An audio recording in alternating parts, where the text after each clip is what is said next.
Hello everyone, Rick here. Another episode of You Can Cook. And here where I live, it's winter. It's about 5 or 6 degrees in the morning, Celsius in the winter. So it's pretty cold in the morning. We have a fire going. So what do you cook in winter? I like to cook what I call slow cooked meats. And today we have got one of my favorites, which is pork belly.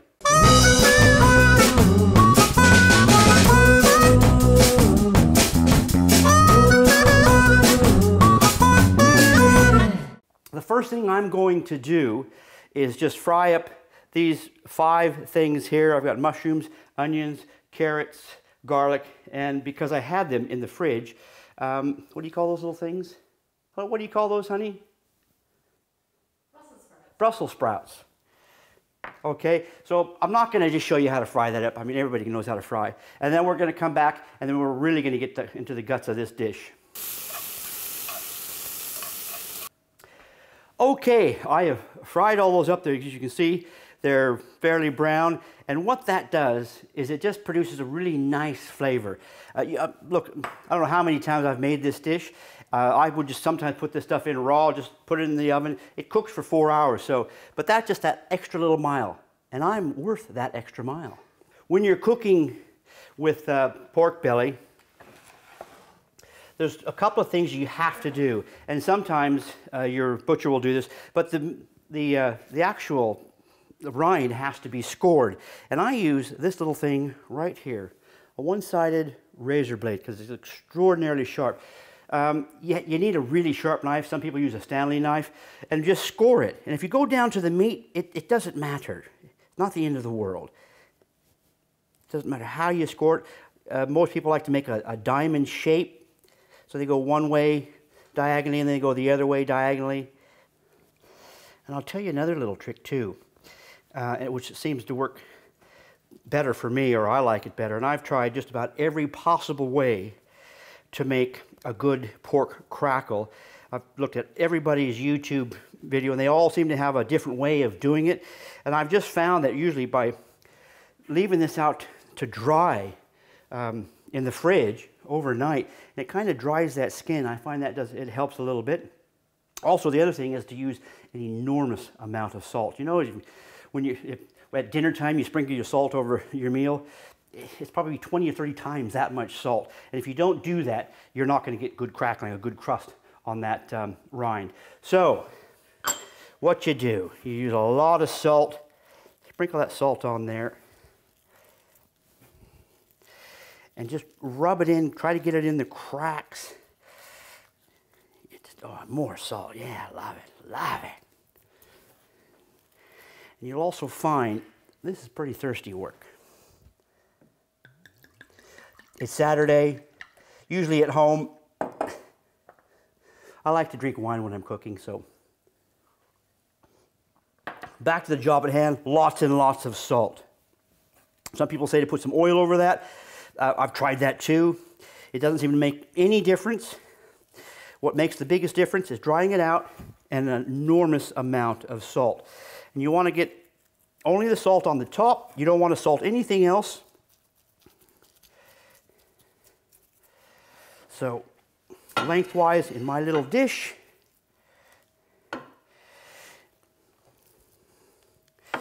And I don't know if you can see that. We've got a low end, and that's what my little, you could use anything. I've got carrots. I'm just going to pick that one low end up, because what we're going to do is we're going to put some moisture in here.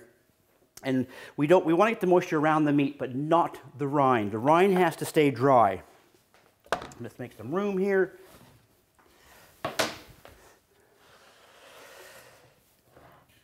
And again,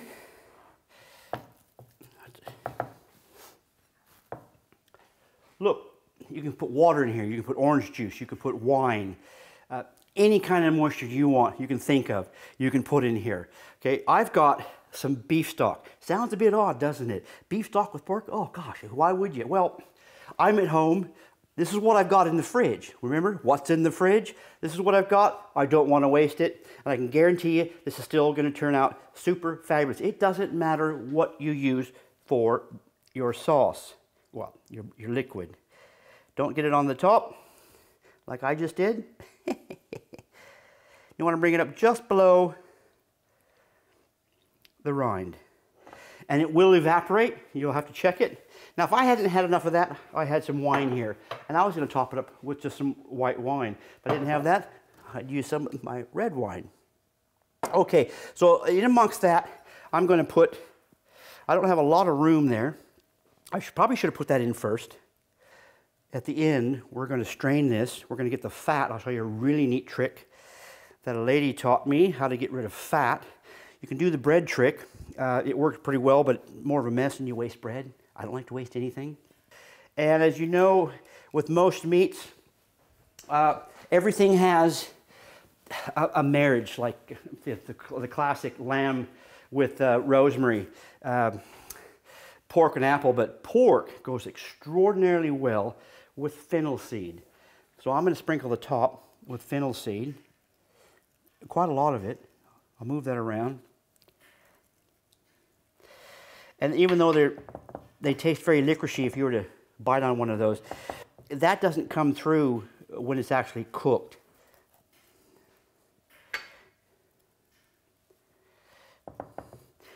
I've got some pepper seeds I'm going to throw in there. And I know from past experience I'm going to have to put some more moisture in that as we go along. Now what I've done is I've already preheated the oven to 200. I'm going to put this in at 200, but after about 15 minutes or so, I'm going to turn it down to about 140. I don't know what gas mark that is. Put a tad bit more of that in. And for 2 hours. And it's just going to slow cook. You know, some people say that's got to go in boiling. It's going to cook for 4 hours. It'll be boiling. Don't worry. So that goes in the oven. 2 hours. I'll bring it back out. I'll show you what it looks like and where we go from there. It's been 2 hours. We're going to take this off very carefully. It's just come out. To me, that's looking pretty good. Probably needs a little bit more moisture. From this point onwards, all we do is we do not put this back on, and we put it back in the oven. And you can see that even though that fat and that rind is rendered and is cooked through, we want it crispy. And the next 2 hours, that's exactly what's going to happen. It's going to crisp that nice rind up to make it a nice crackle. So back into the oven. Here we go.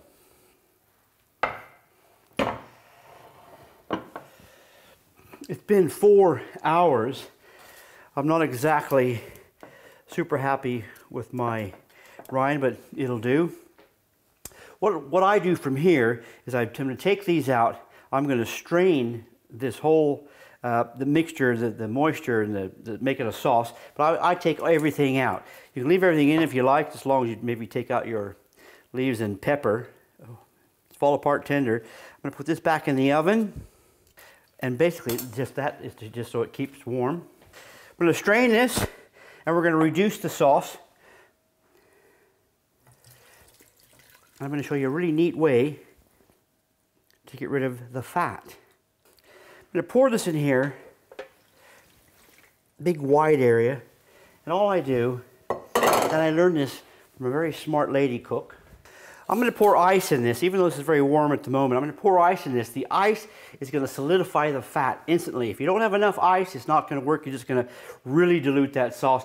Enough ice and it solidifies, but you got to get rid of it fairly quickly, but you're going to reduce the sauce.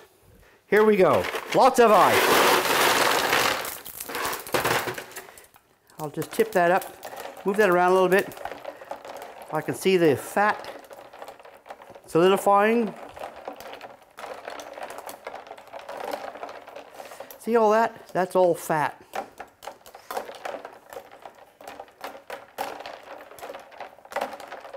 We don't have the luxury of being able to put this in the fridge and then let it overnight and solidify. So, and that's it. So we're going to get rid of that ice now. That's gotten rid of most of the fat. There's probably still a little bit of fat in there, which doesn't bother me at all. But now I'm going to put that in a pan, and I'm going to just go over to the stove, and I'm going to reduce that. And we're going to be right back, and we're going to plate up. So these have actually cooked for about 4.5 hours while I prepared the mashed potatoes. and the veggies, they got an extra half an hour. I've left them in the oven to warm. And just listen to this. I'll put the microphone down there. Nice and crispy. This is going to be absolutely beautiful. I can tell it's just absolutely pull apart.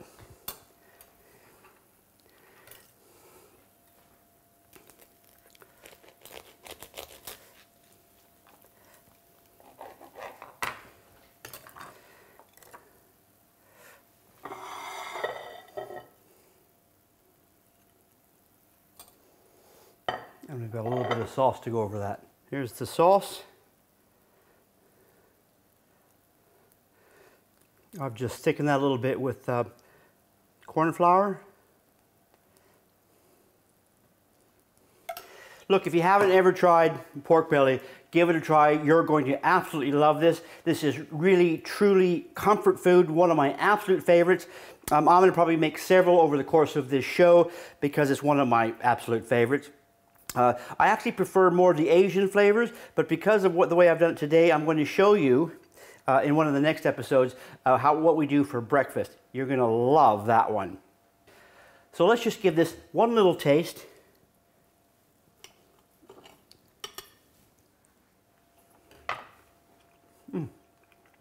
Melt in the mouth tender.